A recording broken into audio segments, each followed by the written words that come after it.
삶의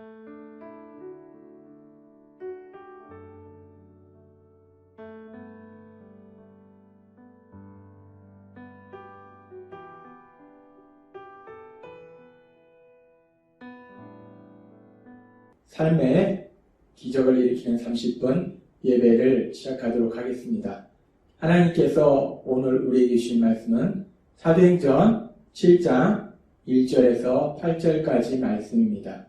이 말씀 제가 봉독하도록 하겠습니다. 대제사장이 이르되 이것이 사실이냐? 스데반이 이르되 여러분 구형들이여 들으소서. 우리 조상 아브라함이 하란에 있기 전 메소포타미아에 있을 때에 영광의 하나님이 그에게 보여 이르시되 내 고향과 친척을 떠나 내가 네게 보일 땅으로 가라 하시니 아브라함이 갈대아 사람의 땅을 떠나 하란에 거하다가 그의 아버지가 죽음에 하나님이 그를 거기서 너희 지금 사는 이 땅으로 옮기셨느니라.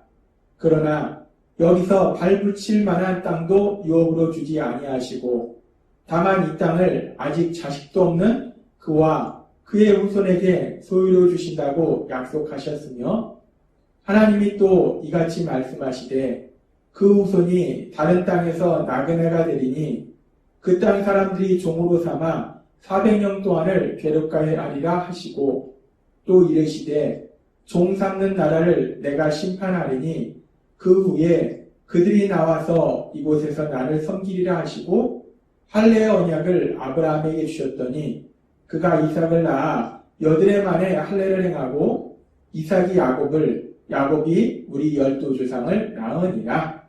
아멘. 오늘 이 시간 하나님께서 우리에게 주시는 말씀을 듣기 전에 잠시 기도하는 시간 갖도록 하겠습니다. 하나님 아버지, 오늘도 연약하고 어리석고 미련한 저희를 사랑하시고 저희를 만나주시고 저희에게 말씀하여 주시니 감사합니다. 하나님 아버지, 오늘도 저희의 마음의 문을 활짝 열어주셔서 우리를 사랑하신 하나님이 말씀하시는 그 말씀을 듣게 하시고 그 말씀을 믿게 하셔서 믿음을 통해서 이 험하고 악한 세상을 담대하게 살아가는 저희가 될 수 있도록 은혜 베풀어 주옵소서. 예수님의 이름으로 감사하며 기도드리옵나이다. 아멘. 오늘 말씀에 보면은 대제사장 무리들과 백성들이 스데반을 상헤드린 공회의 자리에 세워서 재판을 할 때 대제사장이 스데반 집사에게 이렇게 묻습니다. 사도행전 7장 1절 말씀. 대제사장이 이르되 이것이 사실이냐? 라고 묻습니다. 이것이 사실이냐? 여기서 이것이라는 것은 거짓 증인들이 스데반을 고소한 그 내용에 대해서 스데반에 대해서 이렇게 사람들이 너를 고소했는데 이 고소한 내용이 사실이냐? 라고 대제사장이 묻는 거예요. 그 거짓 증인들이 스데반을 어떻게 고소했는가? 사도행전 6장 13절에서 14절의 말씀을 보면 이렇게 고소하고 있습니다. 거짓 증인들을 세우니 이르되 이 사람이 이 거룩한 곳과 율법을 거스려 말하기를 맞이하니 하는도다. 그의 말에 이 나사렛 예수가 이곳을 헐고 또 모세가 우리에게 전하여 준 규례를 고치겠다 함을 우리가 들었노라 하거늘 이라고 고소합니다. 이들이 고소한 내용 이것이 맞느냐라고 대제사장이 확인한 내용은 크게 보면 두 가지예요. 뭐냐면 첫 번째는 이 스데반이 예수님에 대해서 전하는데 그 스데반이 믿는 예수님께서 성전이 중요한 장소가 아니다 라고 주장하셨다는 것. 그리고 또한 율법을 고치겠다라고 주장하셨다는 것. 이렇게 네가 믿는 예수님이 이렇게 주장을 했고 너가 그것을 믿는 것이 맞느냐라고 대제사장이 묻는 거예요. 대제사장의 질문의 요지는 결국은 이 스데반 집사에게 너는 정말로 성전과 율법이 중요하지 않다고 생각하냐? 라고 지금 스데반 집사에게 묻는 겁니다. 이스라엘 백성에게는 성전과 율법이 너무나 중요한데 지금 하나님을 믿는다고 생각하는 이스라엘 백성에게 너무나 중요한 그 성전과 율법, 그 성전과 율법이 중요하지 않다. 라고 스데반이 주장하고 있다라고 지금 대제사장은 묻고 있는 겁니다. 그렇게 스데반에 대해서 스데반이 성경과 율법은 중요하지 않다라고 거짓 증인들 중에서 고소했을 때 사실 스데반이 그렇게 성경과 율법이 중요하지 않다라고 말하지는 않았을 것입니다. 스데반은 예수님의 십자가 사역에 의한 구원 사역을 통해서 율법이 완성되었고, 그래서 이제 예수님을 믿는 사람들은 단순히 예루살렘 성전에서만 하나님을 만나고 예배하는 것이 아니라 우리가 있는 곳 어디서나 하나님을 만나고 예배할 수 있다라고 그 복음의 진리에 대해서 스데반 집사가 말했을 거예요. 그런데 악한 자들은 그런 스데반 집사의 말을 왜곡해서 스데반 집사가 율법도 중요하지 않고 성전도 중요하지 않다라고 주장했다라고 지금 고소하고 있는 겁니다.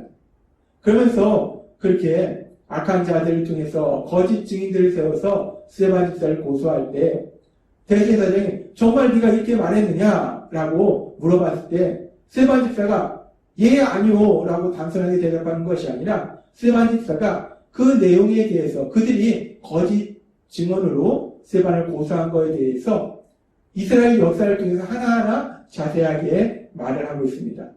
그러면서 스데반이 지금 이야기하는 첫 번째 무엇을 얘기하는가?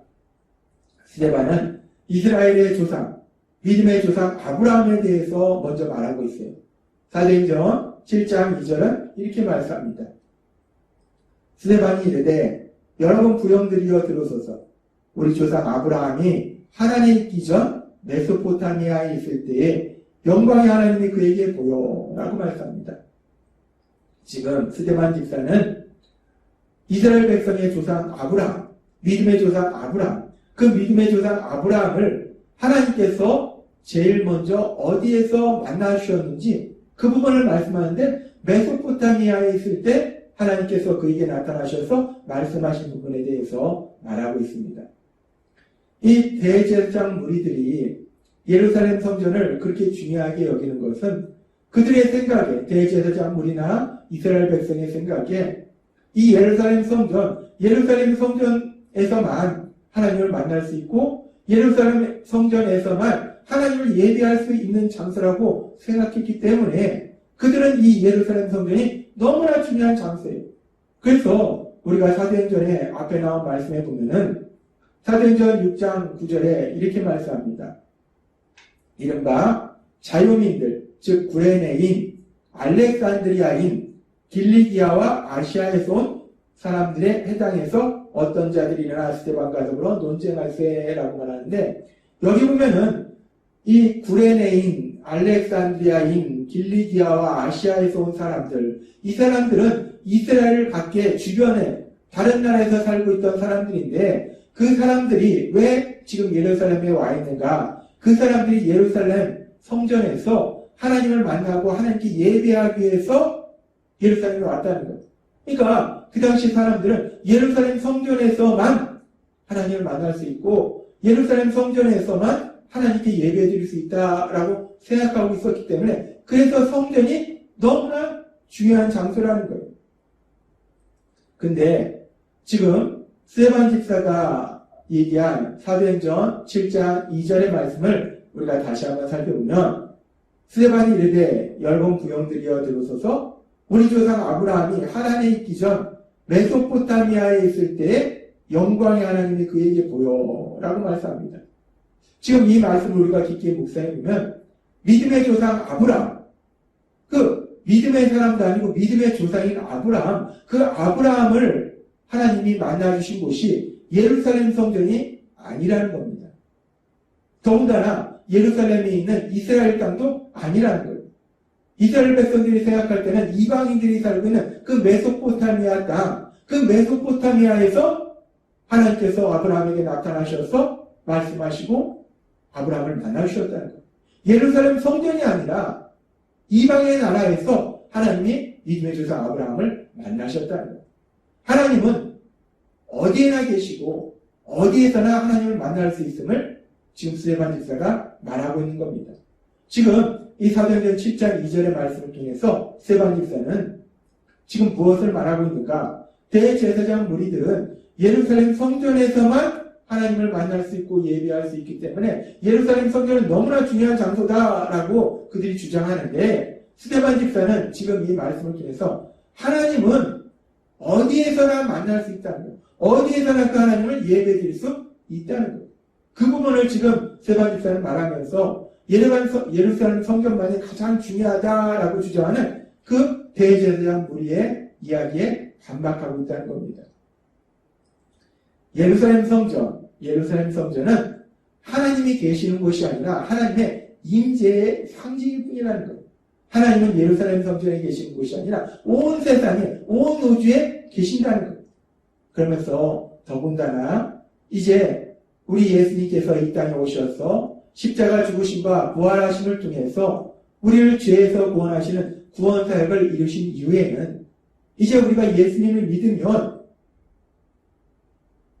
고린도전서 6장 19절의 말씀처럼 너희 몸은 너희가 하나님께로부터 받은 바 너희 가운데 계신 성령의 전인 줄을 알지 못하느냐.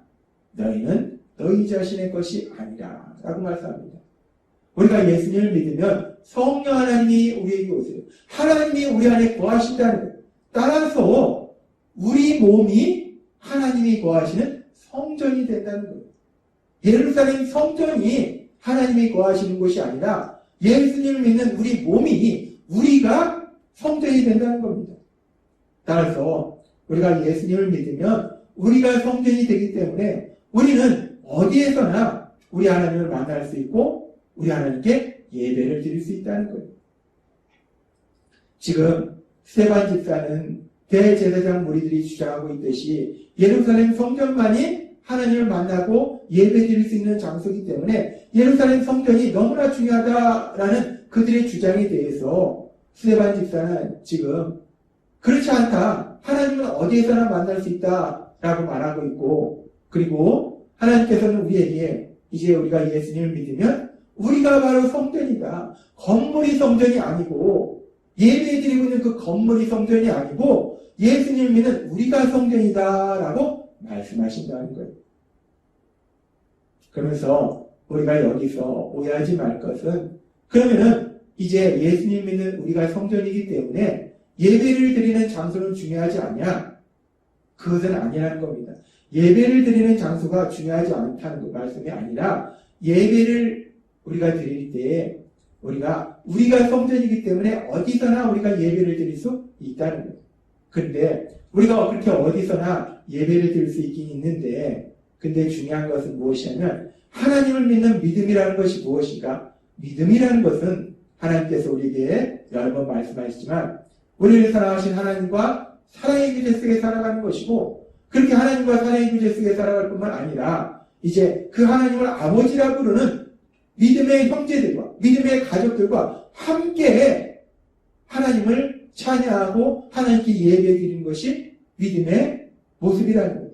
그래서 우리가 하나님께 예배드리는데 우리가 혼자서도 하나님께 예배드릴 수 있지만, 특별히 우리 예수님이 부활을 기념하며 기뻐하는 주일에 우리가 함께 모여서 하나님께 예배드리면서 하나님 주신 은혜를 나눈다는 거예요. 그래서 우리 몸이 성전이지만 그럼에도 불구하고 우리는 함께 모여서 예배드리는 것이 너무나 중요하고, 또 우리가 그렇게 함께 모여서 예배드리는 그 예배의 장소도 중요하다는 거예요.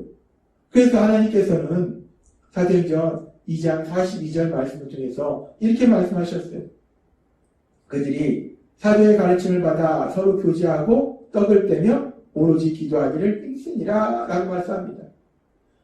초대교회에 성령님이 임재하셔서 성령님이 역사하시면서 많은 사람들이 예수님을 믿었을 때 그들이 자기가 성전이기 때문에 자기 혼자서 아무 데서나 예배를 드리는 것이 아니고 함께 모여서 특정한 장소에서 함께 모두 모여서 함께 사도들을 통해서 전해지는 하나님의 말씀을 듣고 함께 서로 사랑의 교제를 나누고 함께 기도하는 그런 삶을 살았다는 거예요.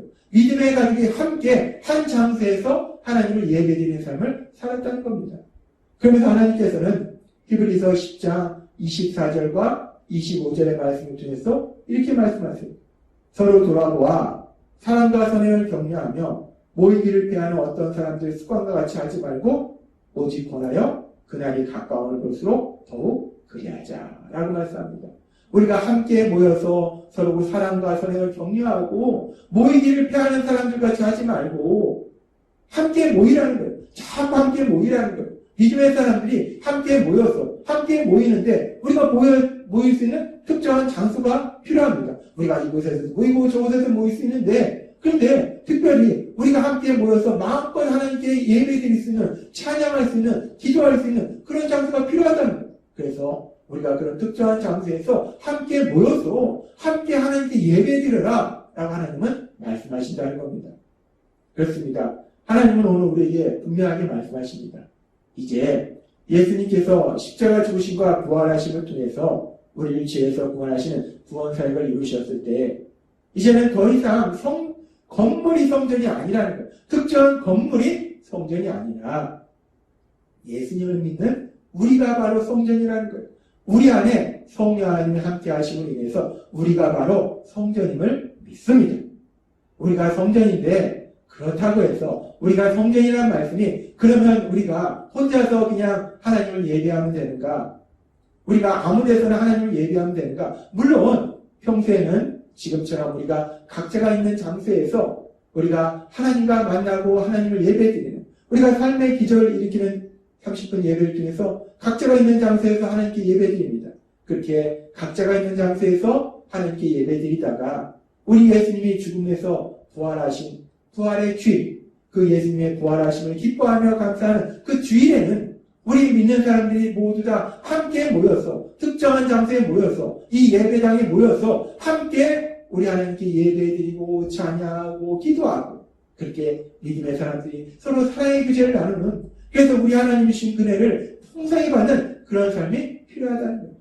하나님이 오늘 주신 말씀처럼 우리가 각자의 자리에서 하나님을 예배하다가 주일에는 또 함께 모여서 함께 주님을 예배함으로 우리 하나님이 주시는 그 풍성한 은혜를 받아서 이 험하고 악한 세상을 담대하게 살아가시는 여러분 되시기를 주님의 이름으로 축원합니다. 기도하겠습니다. 하나님 아버지 감사합니다. 오늘도 주신 말씀처럼 이제 예수님을 믿는 우리가 하나님이 거하시는 성전이라 말씀하시니 감사합니다. 그래서 우리가 날마다 우리가 있는 그 장소에서 삶의 기적을 일으키는 30분 예배를 통해서 우리 하나님을 만나게 하시고 또 우리 예수님이 부활하신 그 주일에는 우리가 이 예배당에 만나서 함께 모여서 우리 하나님께 예배드릴 수 있도록 인도하여 주신 감사합니다. 날마다의 삶 속에 우리를 사랑하신 그 하나님 주신 은혜로 인해서 담대하게 세상을 살아가는 저희가 될 수 있도록 은혜 베풀어 주옵소서. 예수님의 이름으로 감사하며 기도드리옵나이다. 아멘. 이 시간도 하나님께서 우리 주신 말씀을 묵상하면서 조용히 기도하는 시간 갖도록 하겠습니다.